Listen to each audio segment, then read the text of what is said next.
Today we're going to talk about cybersecurity social media. Carla Carter is a professor at Bellevue University, and she's done research in this area and worked in this area. And we colleagues, I teach adjunct for them in their cybersecurity program, so invited her to come and talk about social media and issues surrounding social media and cybersecurity. So if you have questions, please let us know. We may have some folks coming in remote. We are running a webinar software to record the session also. So with that, how do you further do it, Carla? Okay, so let's just hit presentation mode and let you come on. Awesome. All right, so this presentation is on social media and cybersecurity. Once upon a time, I was teaching a class, and we were talking about, it was an e-commerce class, and we were talking about social media, and the students kept getting the term social media and social engineering confused.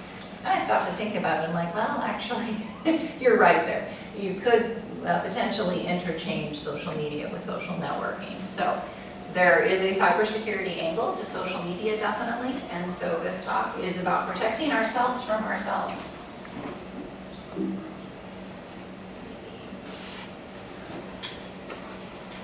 Not hurting the computer. You can tell I'm a Windows person. Okay, there we are. All right. So the blurb for this presentation was staying safe online isn't just about keeping your antivirus up to date. How do we protect ourselves from ourselves? How do we patch the human? That's something that you'll often hear security awareness people talking about, is you can patch the software, you can patch the hardware by getting new firmware, but you can't patch the human. Not until Skynet takes over and we've got robots running everything. Maybe at that point you can patch the human. So the ways that we have to patch the human are through security awareness training. So talks like this, where we get people to realize everyone's out to get you, and it's probably just a matter of time before your data gets compromised. Okay, with that cheery topic thought. We're going to go over why we care, what we mean by social engineering, how you can do research, which is Google stalking, but if you're using Bing or DuckDuckGo, then it would be Bing stalking or DuckDuckGo stalking, but we'll call it research. And I'm going to finish up with my social media advice, which you can take or leave, because some of it, while I'll stand by it ethically, may run afoul of the CFAA if someone chose to make it a problem. And then we'll have questions. Okay, so first of all, why do we care? All right, there's a wonderful organization out there called Security Awareness Company, and they have a bunch of posters you can use for free. So if you were going to be doing a presentation on security awareness, not just in this particular field, but any aspect of security awareness, you can go to their site and get their posters for free. So if you needed to do something for class or you needed to do something for work, they are a wonderful, wonderful resource. So this is a sort of, I would call it a mini infographic that they've done, that there are, over 7 billion people in the world, and 2.3 of them are on social media. So about 1/3 of them. And by next year, that number's going to grow to 2.5 billion. Okay, you might think, well, 2.3 billion to 2.5 billion. Okay, that's billion. That's a lot of people. So there's all kinds of people who are participating in social media. And that means not only that they are producing content, but that they could be looking at the content that you yourself are sharing on social media. So you want to be careful that you don't let security through obscurity be the way you operate. Just because you think, oh, I'm boring, my friends or maybe even look at my stuff, or maybe my parents, there are so many people out there, why would it matter? There's little old me, who cares about me? Now, on one hand, I have to say, especially for people who might score high in the self-consciousness facet of the, they call it the neuroticism domain of the big five. Nobody really is paying attention to what you wear. You could wear the same outfit every day. I know military people do wear the same outfit every day, but civilians could wear the same outfit every day, and the chances of someone noticing are slim to none. People really don't pay attention to what you're doing. If you screw up, then they pay attention to what you're doing. But as far as your normal daily activities, nobody's really paying that much attention. But that doesn't mean that when you post something online that you should think, oh, well, nobody's really paying attention to me, because all it takes is one person to pay attention to you. And, okay, as an example, there was a math teacher in the UK who wrote a quiz. They call it, it's mathematics, they call it maths for short over there. So she wrote a quiz for high school students. This was a test she had in order to become a teacher. And she wanted to make sure the students were paying attention. There were a lot of questions involving mathematical problems. And so she put one in there about an orchestra playing, I think it was Beethoven's Ninth. And she said if it takes 60 orchestral players, 60 or 80 orchestra players to play the symphony in 40 minutes, how long would it take for 40 players to play it? Okay, it's kind of like the thing about how, if it takes one woman 9 months to have a baby, how long does it take if you put 2 women on it, right? It's a silly question. It's meant to be, it's meant to be a joke. It's meant to see, oh, are you actually paying attention? Because it doesn't matter how many players you put on it, Beethoven's Ninth is still going to take X number of minutes to do. Well, someone somehow found her quiz, but just that one question, and put it out on Facebook as being an example of, oh, this is ludicrous and stupid, and how dumb can people be, and all of that. Somehow it found its way, it became viral, it found its way back to her, and then she explained, here's the whole quiz, this was just a trick question. So 10 years ago, a mathematics teacher in Britain writes a quiz, and then 10 years in the future, one part of it, out of context, becomes viral. You don't know that that couldn't be something that you write. Now, in her case, it didn't hurt her career, probably helped her career, in fact, but gave her a moment of attention that nearly melted her phone, I guess, from all the retweets and mentions and everything like that. But other things could happen, particularly with photos. So here's a fun little example. I tried to keep this cute and clean. So you've got the doggy there taking what could be an inebriated selfie picture. And it's a dog, so we don't really know what it's wearing. But let's say that everyone has one of those moments where they're not exercising the best judgment.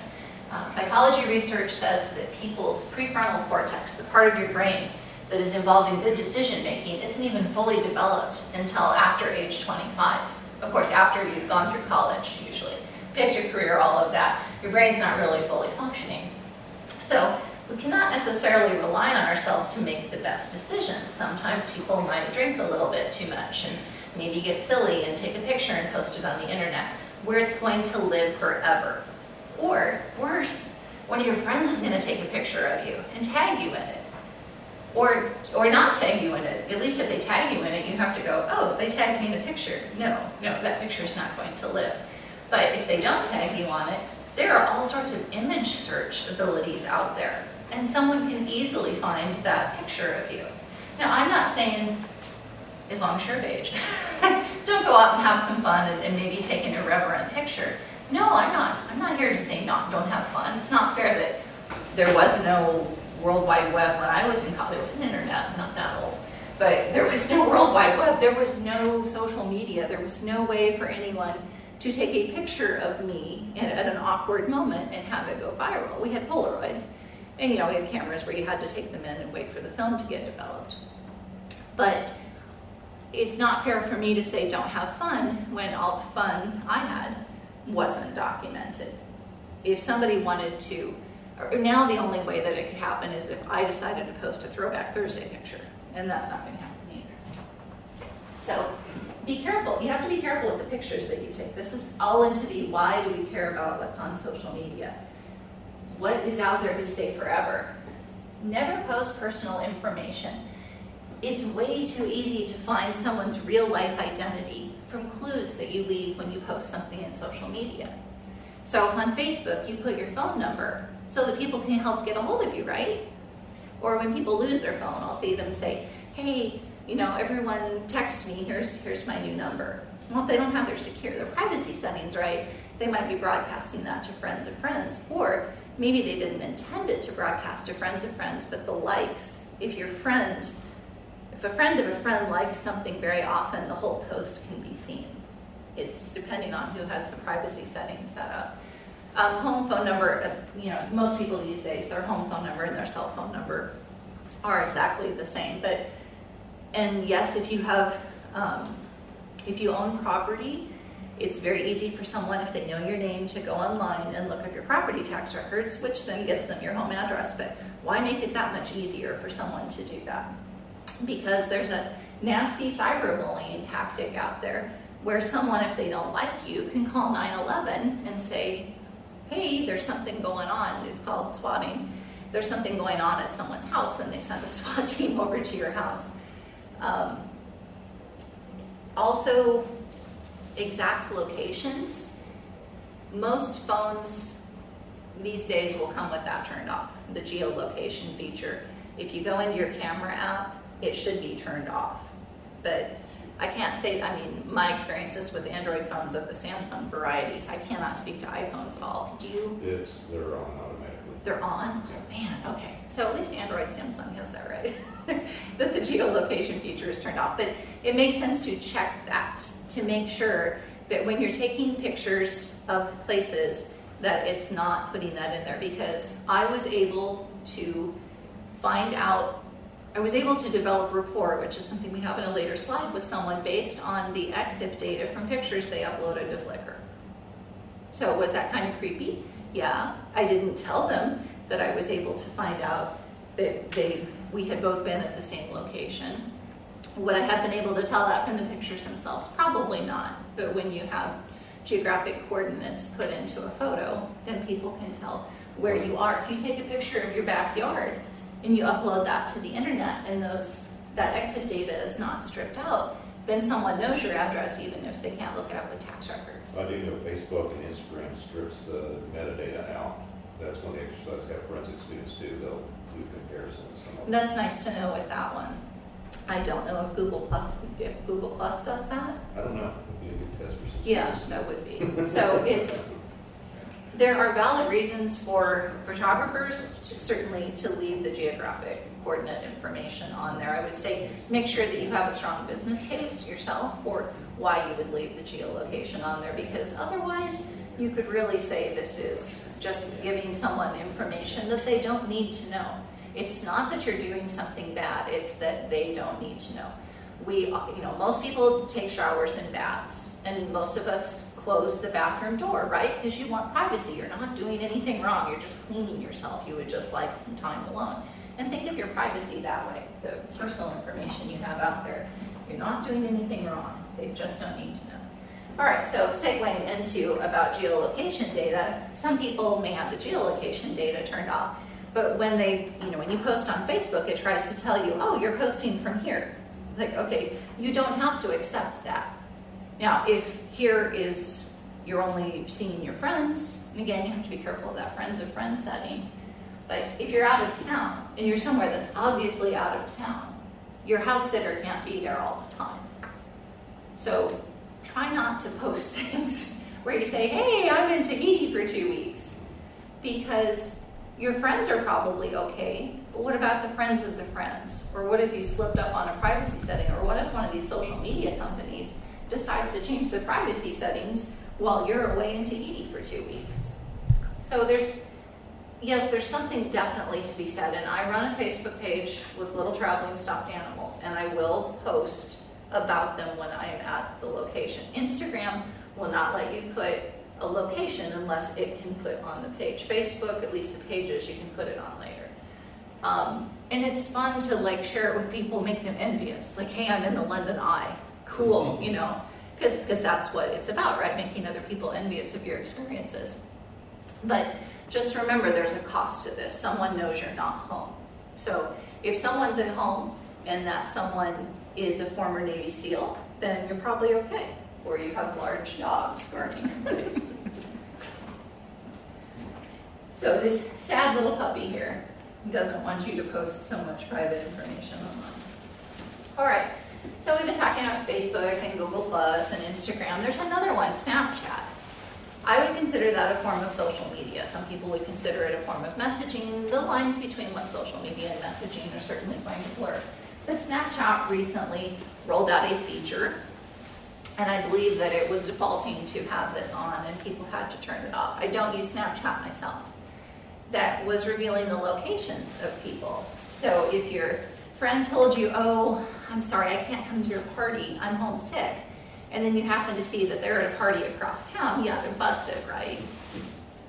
And that can be sort of uncomfortable, but it's also really good for people who might not have good intentions. So if you're at a party, you're not home, they can break in.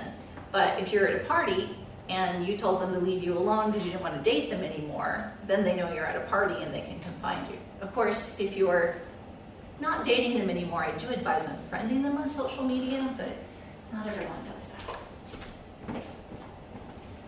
So, am I scaring you enough yet? Because that's what these slides are designed to do. These slides are designed to prove why are you here? Why do you care about the security risks of social media? Because everyone's going to do social media. It's almost infrastructure-like in our lives now. If you don't have a Facebook account, people think you're weird. In fact, there was a study done about 8 years ago that if someone didn't have a Facebook account, they were perceived to be antisocial, bizarre, probably an axe murderer. So how much you use it is different, but if someone doesn't have a Facebook profile, and often if you don't have one, some identity thief is going to make one for you and convince your friends to friend it. So you might as well just go ahead and have the social media account, just be careful what you put on it. All right, so we're worried about thieves, we're worried about embarrassing ourselves, but you should be really worried about the future, because not everyone understands that when you're under 25, your prefrontal cortex might not be making the best decisions. And you might post something that's an inappropriate joke, or that seemed appropriate at the time, but then the rules of the game changed. And it's like, oh, that joke's not appropriate now. And that happens a lot to companies that schedule their social media posts. In Britain, they had a scandal where horse meat was found in meat products. What they thought they were eating cow. It turned out it was horse. Now, in Europe, people eat horses. It's different over there. It's changing a little bit, so they don't eat horse as much, but they still eat horse. It was still kind of shocking to the people in the UK because it didn't say horse on the ingredient list. They thought they were having beef and it was horse. So a grocery store chain named Tesco had a tweet set out that night saying, well, it's been a long day, time to hit the hay. That came out right after the news broke. I should turn it back here. Hi, Drew. That news came out, that tweet came out right after the news broke about the horse meat. So it looked like Tesco was being insensitive to the fact that people were traumatized at the news about the horse meat. And what it really was, somebody had scheduled a tweet 12 hours earlier. Similar thing had happened with the theater shooting in Colorado. There was a dress shop in South America that was getting ready to release a dress. And sometimes dresses, like my shoes have a name. My shoes are called Orion. Yeah. This dress had the name of Aurora. Well, Aurora, Colorado was where the shooting had taken place as well.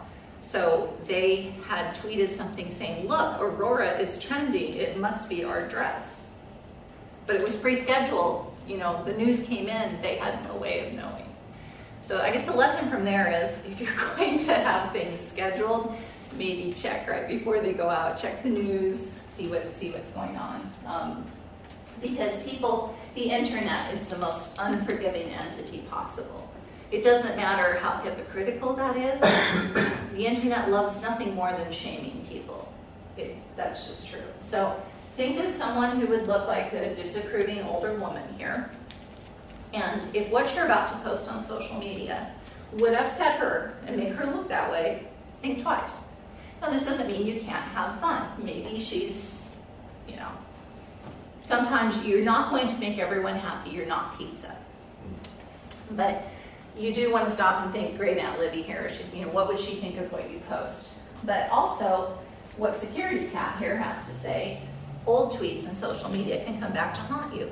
There's human resources software, not just for people who are being interviewed, but for companies where you're actively employed that go out and look through, say, public Facebook pages to see what sorts of comments you make, to see what you like.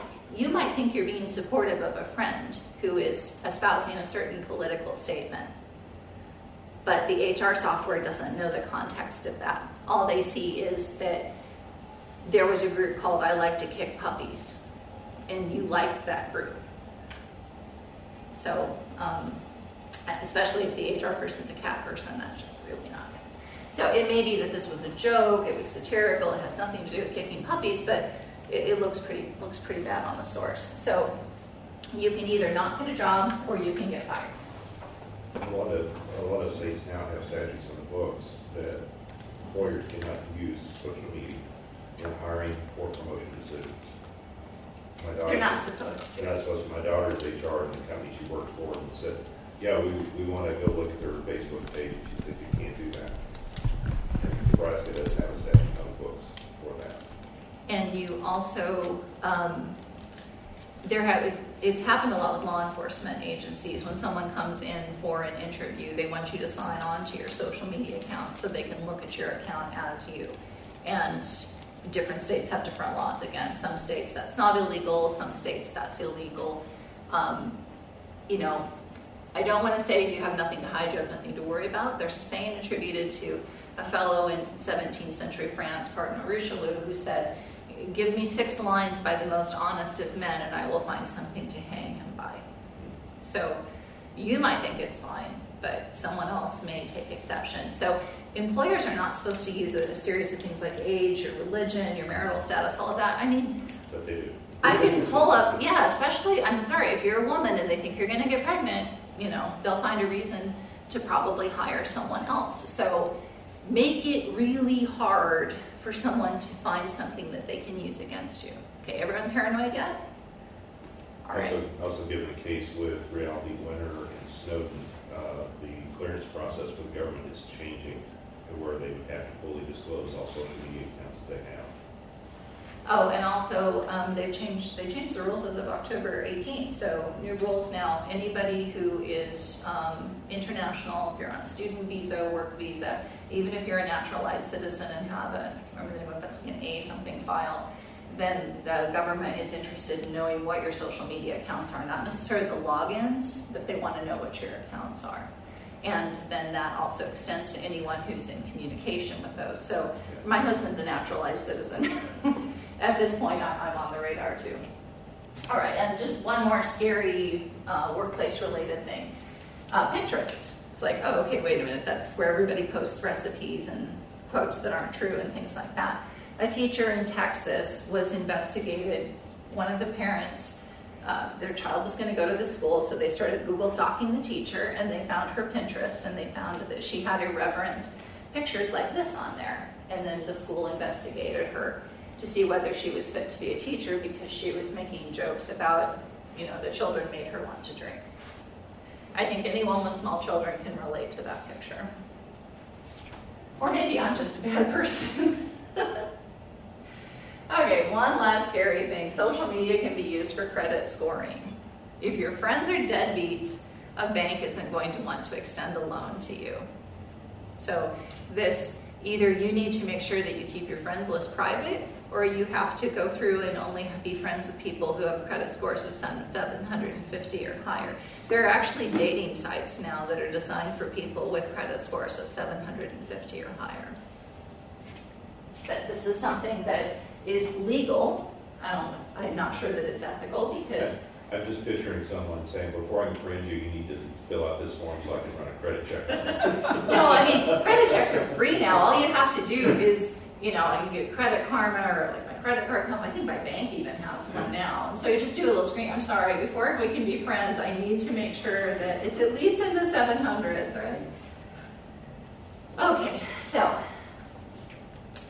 there is a funny video that was done 5 years ago. It's kind of PG. It's like a movie. There's blood, but it's fake. I mean, the guy didn't really die. And there's a little bit of innuendo in it. But what is amazing to me is I found this video 5 years ago. It was made in 2012. And it is still relevant. Everything about it. I mean, it's like nothing has changed. So you can't patch the human because humans are still doing these things. And this one you would say is a more work-related thing and probably more pressing for people in security-related jobs. So I'm just going to go ahead and play it. And I mean, it's not, I would show this to my grandma if she were alive and she would enjoy this. Okay, so how do I make the sound come up?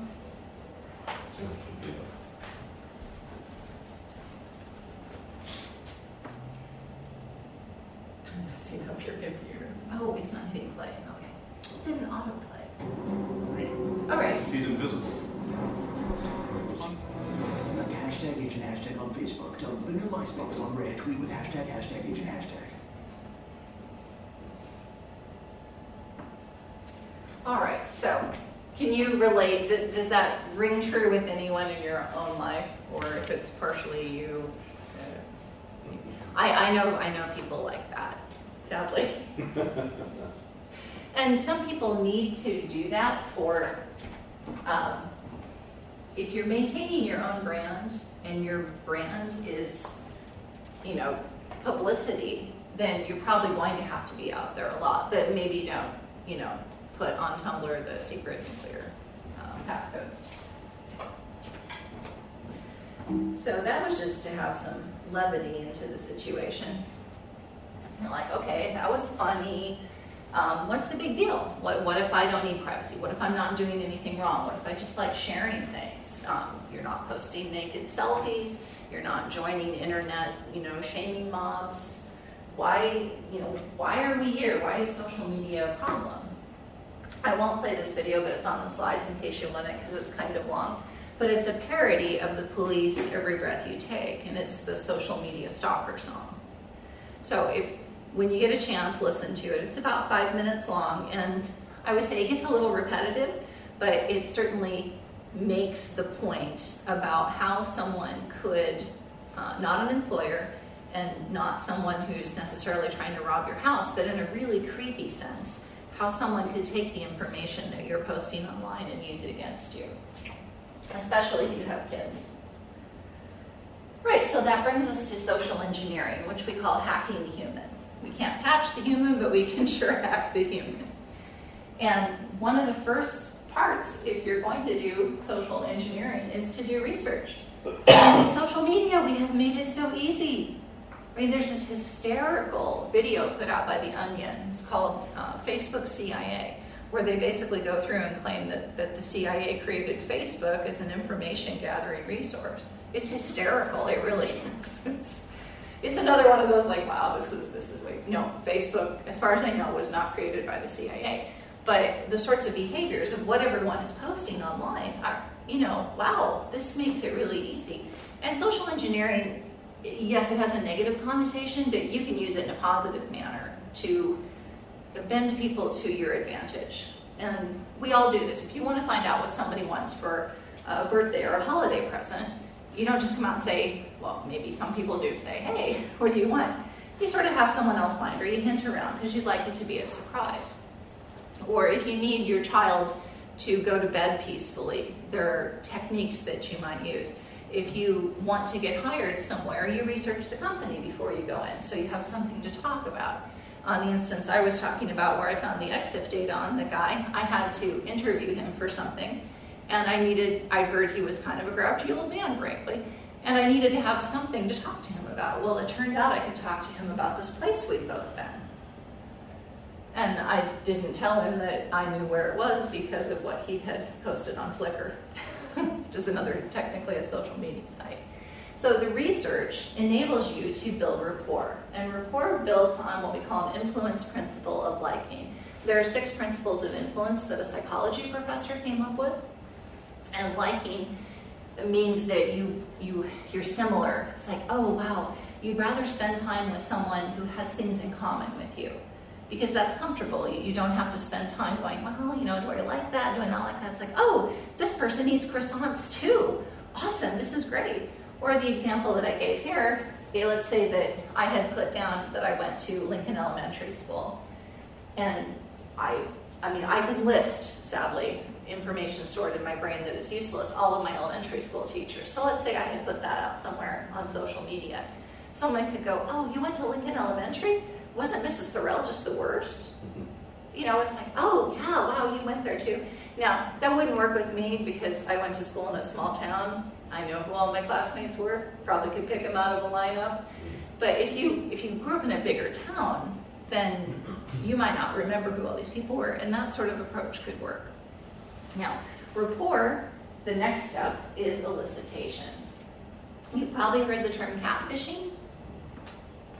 Usually you hear it where somebody trying to get money out of someone. It's like the Russian bride scandal or any other sort of mail order thing where someone convinces a lonely person, hey, I'm this wonderful, pretty thing that you want to date, please send me money.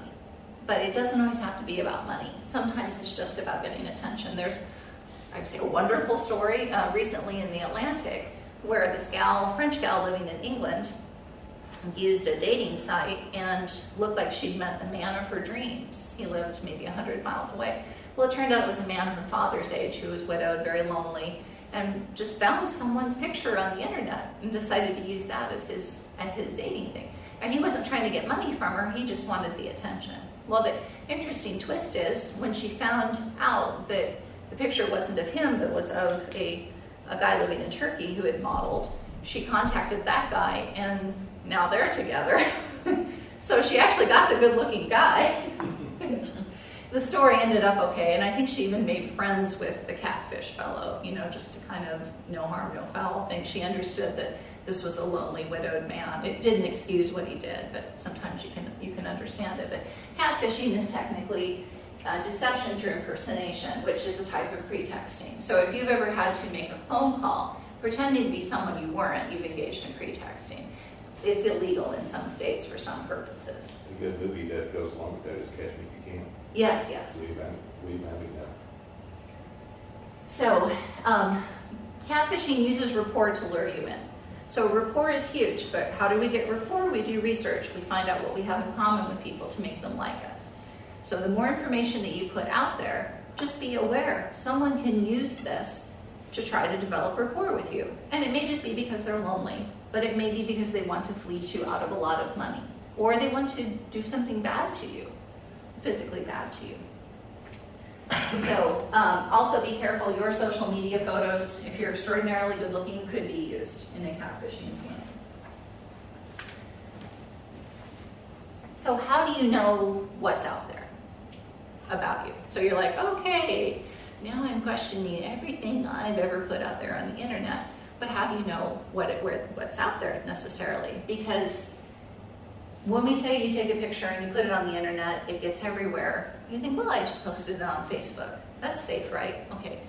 Accepting the catfishing circumstance, you would think so. But I have found pictures of myself that I posted on Facebook in 2009 showing up in a Google image search.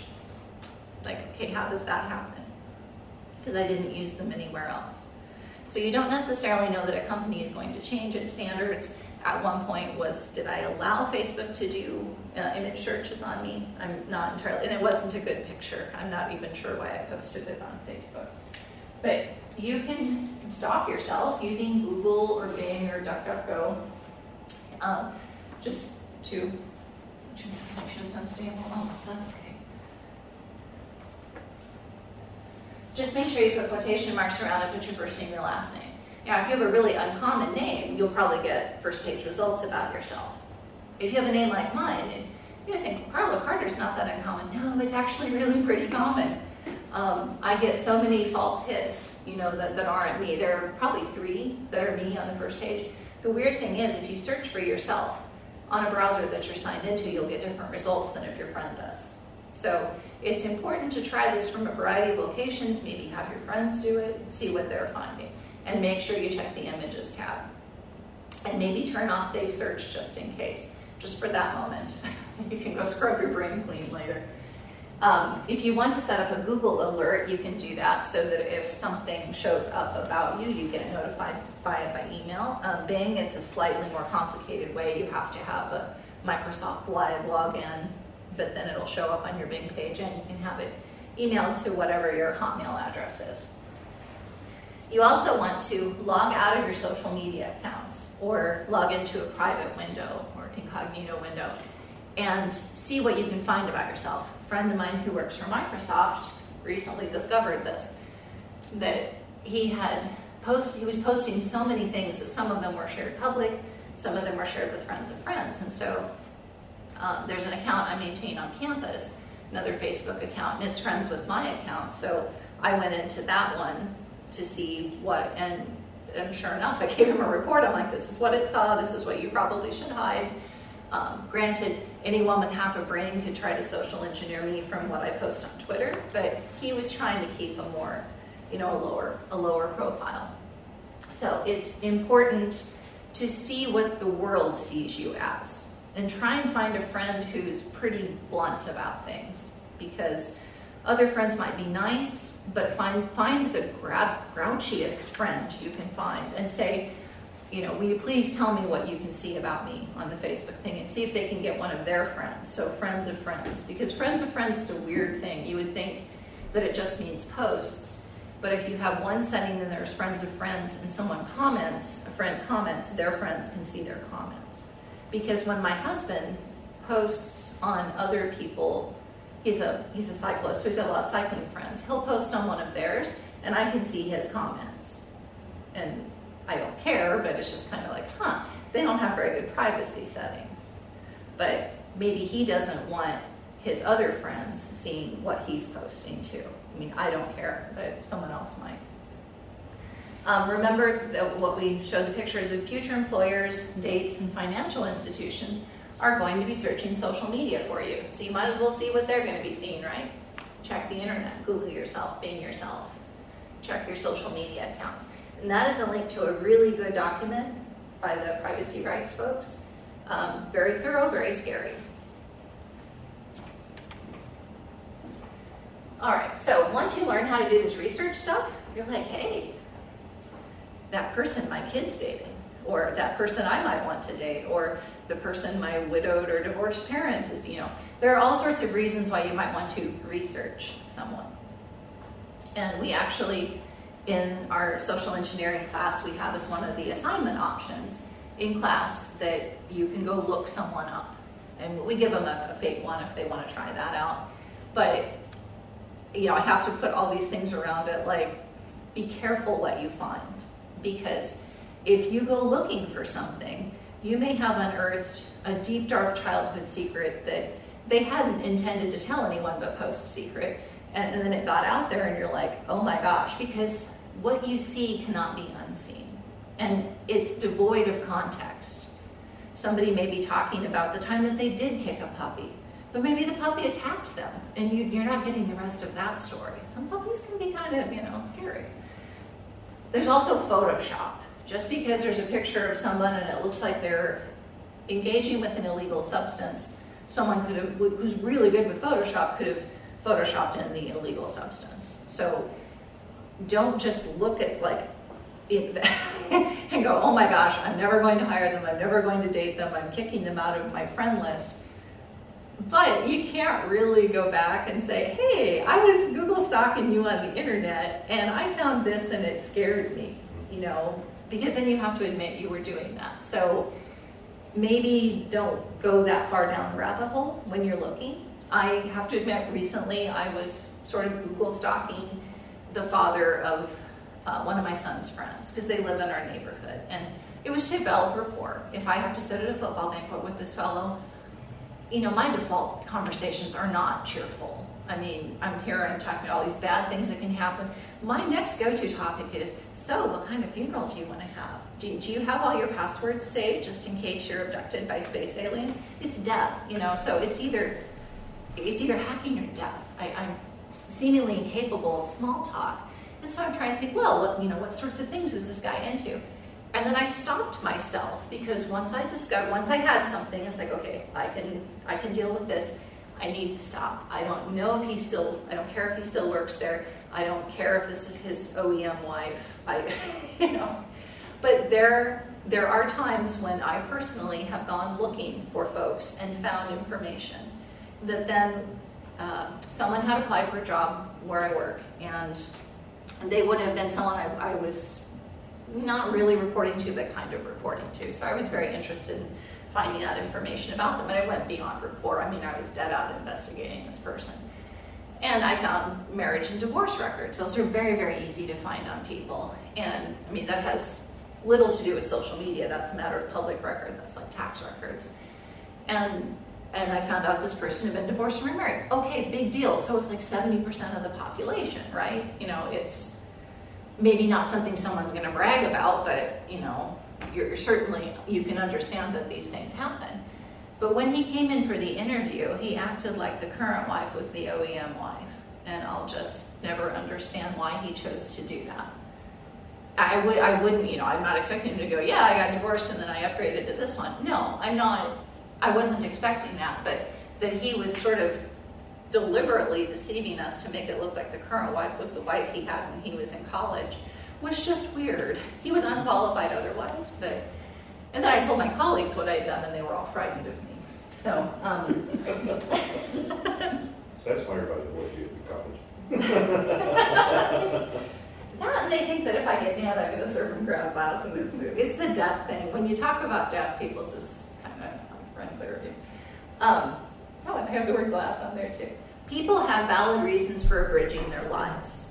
Somebody may not want to talk. If somebody had a unfortunate marriage in their 20s and they didn't have any kids and nothing really happened from it, you don't expect them to bring that up in every social situation.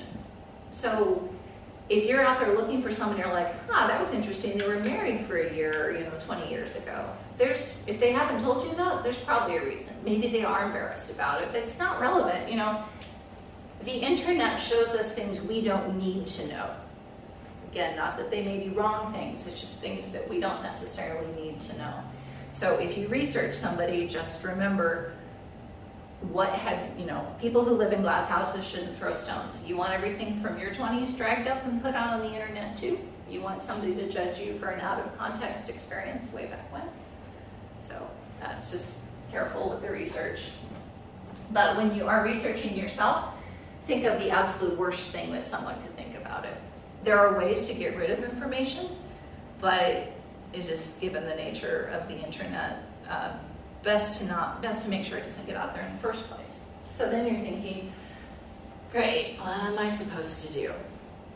Well, my best advice, and again, some of this is going to be against a direct interpretation of the Computer Fraud and Abuse Act, but I would stand by what I'm about to tell you ethically, even if legally somebody could get mad about it.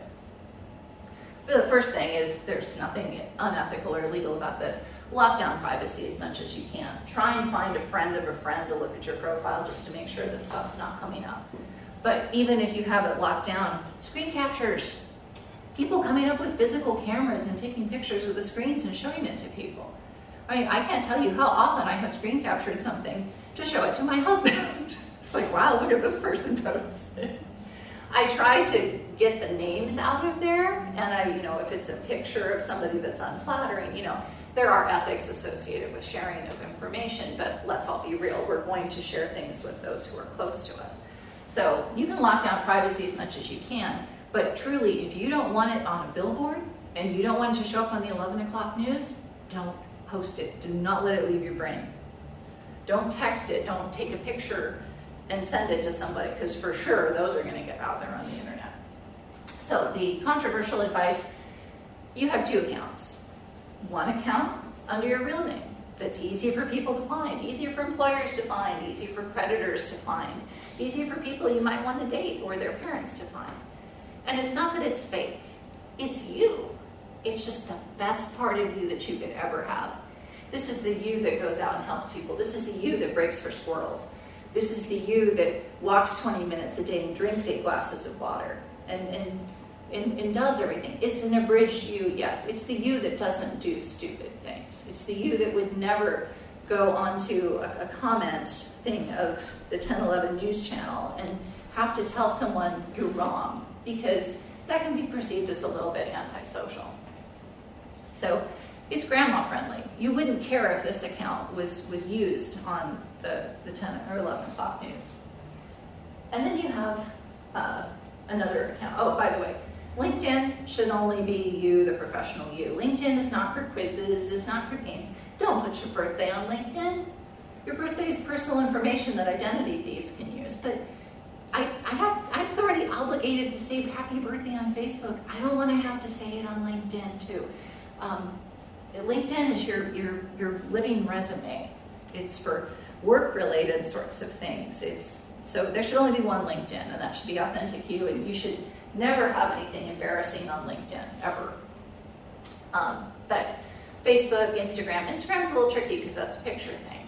But if you're taking pictures of things other than you can get away with a pseudonym on that one. And in fact, a lot of famous people do this. They have the pseudonym account, which is them, but using a different name that nobody would know it was them. So they can interact with their family members, and nobody knows it's the famous actor or actress or writer or musician or software magnate or whatever. But you can also have fun or be controversial. Let's say that you have a political opinion that you know your family's not going to agree with. Then you can use the pseudonym account and discuss that at length. I would still never recommend doing anything that's truly antisocial, and certainly nothing that's illegal. But if you need to make sure that people don't shun you for that one particular reason, then use the pseudonym account. But make sure those two accounts never know each other. Don't have one account friend the other. Use 2 different browser instances if you have to, or maybe use Edge for one and Firefox for the other. Don't let them interact. It's almost like you have to have a split personality. And this sounds strange, but it's the best way that I could think of for people to still have fun or be controversial. And I think the controversial is that way as well. Let's say you live in North Korea. Well, probably they're very limited anyway, but you could say something over there that gets you killed. Over here, maybe your neighbor would get mad at you. The government's not going to kill you, right? I mean, we have a right to protest against the government. You never know when the rules are going to change about something. So somebody in China, for instance, they're really restricted on what they're supposed to say. So maybe they're going to be more comfortable having a pseudonym account. But again, they have really weird rules there. Make sure those 2 accounts don't know each other. I have accounts for when the internet is wrong, because I just can't stop myself. I have to go in and say, no, you're wrong, if it gets that bad. My husband will do this under his own name, and then occasionally he'll tell me something. I'm like, I'm glad you're really that secure in your job and you know that you're not going to have to worry about that HR software because that could be used against you. And it's perfectly innocent stuff. The last thing you can do is use what we call ephemeral apps. Snapchat is one of those. Instagram has a stories feature that's also ephemeral. Ephemeral means it lasts for a little bit and then it goes away. It doesn't have a permanent record. Well, Snapchat had to go and ruin that because now they have a feature called Snapchat Memories that archives itself and screen captures. Snapchat will let you know if someone did a screen capture, but what's to stop? 2 gals looking at pictures. A guy just sent something slightly embarrassing about himself in a moment of bad judgment. I can take a screen capture of someone else's screen with my phone. I'm on a ACM committee on professional ethics, and we recently had a situation that I had to help investigate. Someone bit someone. Yeah, that sounds really bizarre and strange, but I saw as evidence Snapchats between the bitee and the biter. And if Snapchat's ephemeral, why am I seeing these, right? So obviously someone's taking pictures of the Snapchat screens. The bitee had the foresight to capture these. So in that particular case, it was really good because it helped deliver the proper consequences to the biter in that particular case. But I'm not saying that Snapchat is bad. I'm not saying people just use it to send naked pictures to each other. It has been, as far as I understand, used for that sort of thing as well.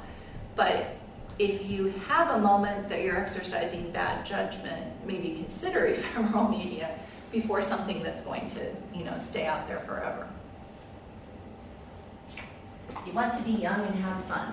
So we have 5 minutes left for questions.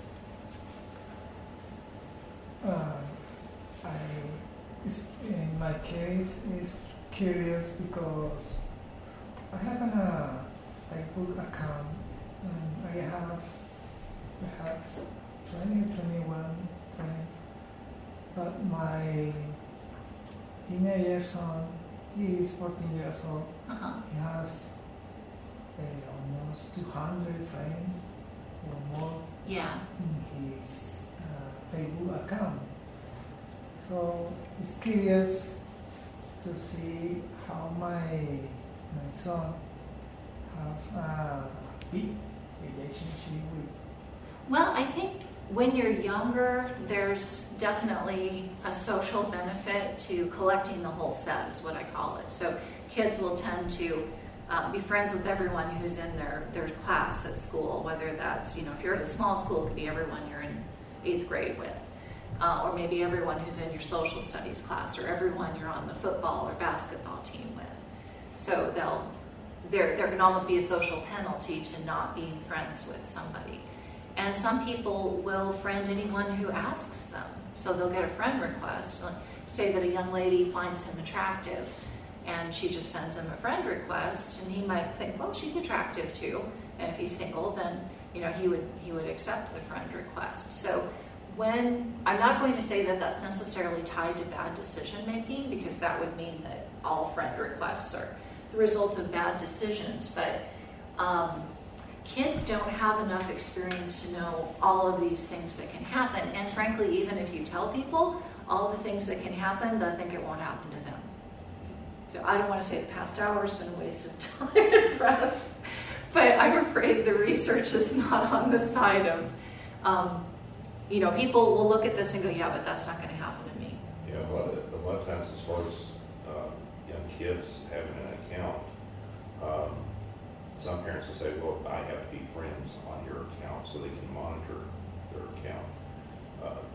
My oldest granddaughter's 8 years old, and my daughter just got a new phone, and I called her a couple of days later and said, how's your phone working?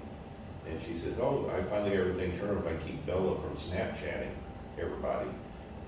And this is an 8-year-old child that is already getting into these technologies that way. Some of them have age limits where you're supposed to be 13, but their parents will just go ahead and, fib for them and say that or not 18, that they have to be 13. Instagram has this particularly vile sort of beauty contest thing going on, where they will, have 6 girls in a grid, and then you have to say which one, is pretty. It's kind of like Survivor Instagram style. But this can be very hurtful in the process. My son has Instagram. He's 16. He has Instagram, Google+, and a YouTube account that's associated with this Google thing. I hold the passwords. I actually hold the 2-factor authentication, which is another thing that I'm sure you already had a talk about. Yeah. 2-factor Yeah, authentication. 2-factor, and we talked to our students about it. If you have a Google account, Apple uses it, Facebook uses it. Instagram has it now. Yeah, a lot of Facebook people, they'll say, oh, my account was hacked. If you get a friend request from me, it's not me. And I used to say, did you turn on, I think we call it 2-step verification. They call it something different. It's 2-factor authentication. And you have to intentionally go in and turn that on to where once you put in your username and password, then it generates a token to your cell phone on it as a text, or you can use an app. And then you have to type that in as separate. That really reduces the likelihood, it's not going to eliminate it, but it'll reduce the likelihood of someone compromising your account. They'll move on to low-hanging fruit rather than have to worry about putting that in. Hiding your friends list is key to making sure that people can't do that thing where they create a false account. They take your profile picture, which is easy to grab, and then they look at your friends list and they start sending stuff to your friends.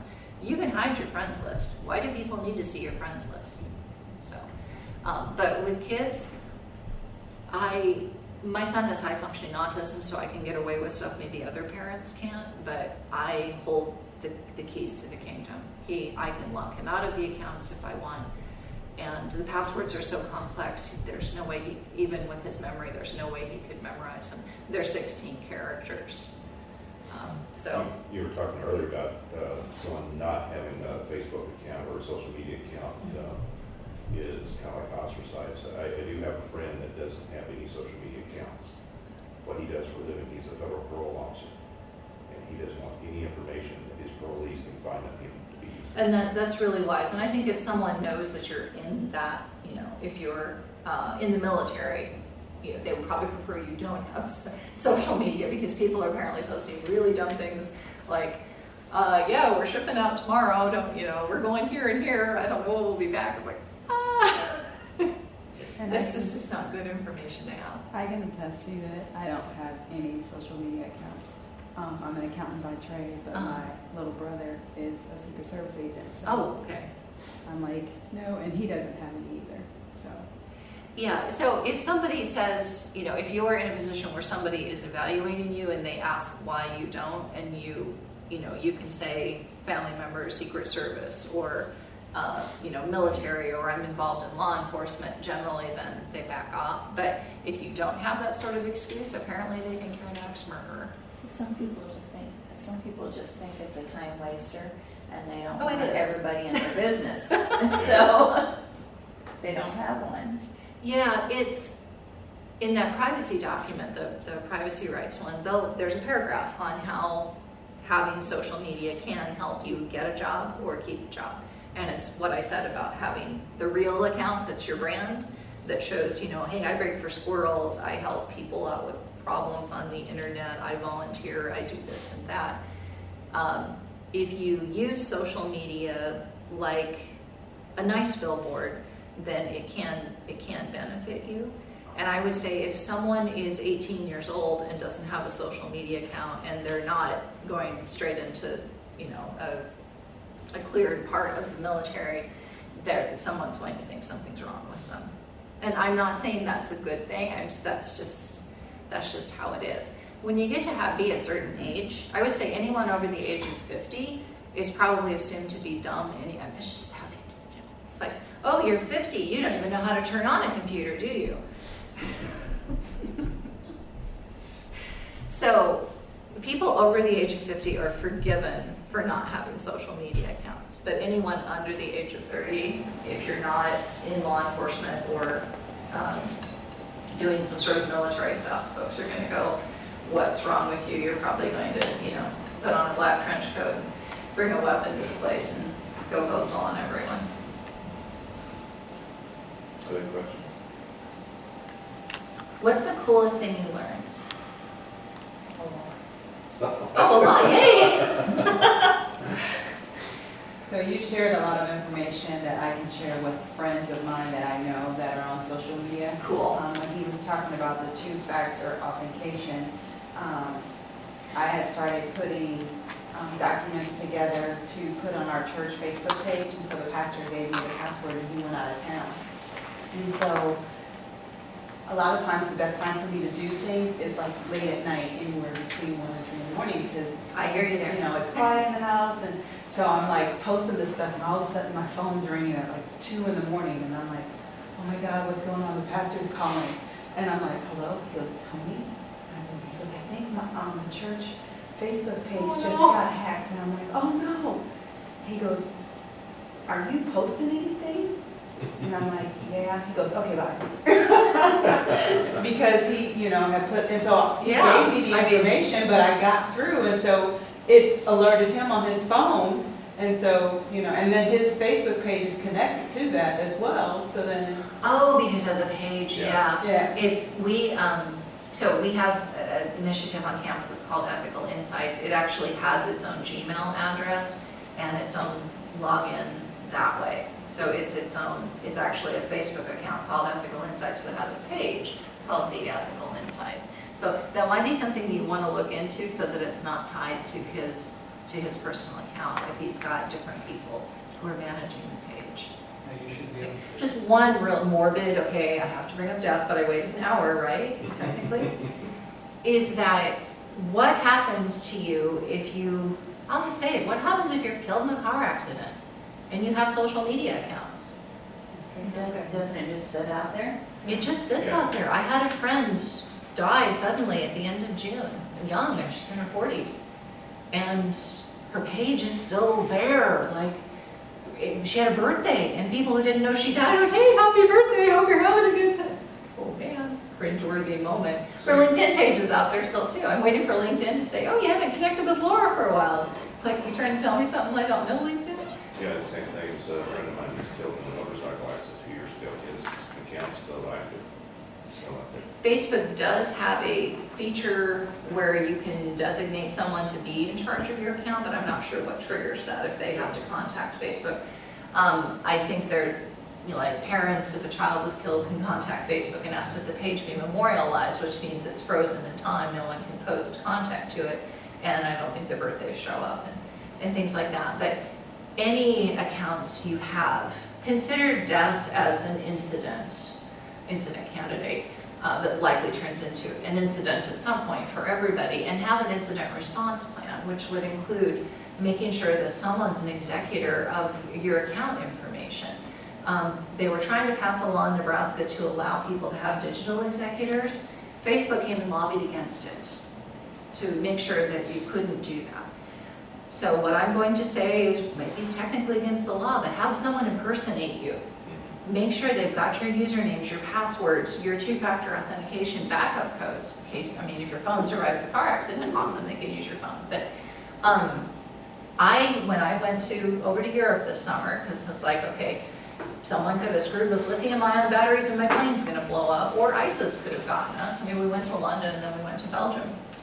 My best friend is the executor of my living trust, and so I used LastPass. I gave her, this is how you get into LastPass. These are the backup codes. This is, you need this account. If you have this account, you have all of this, and you can get all of this other information. Close all of my accounts.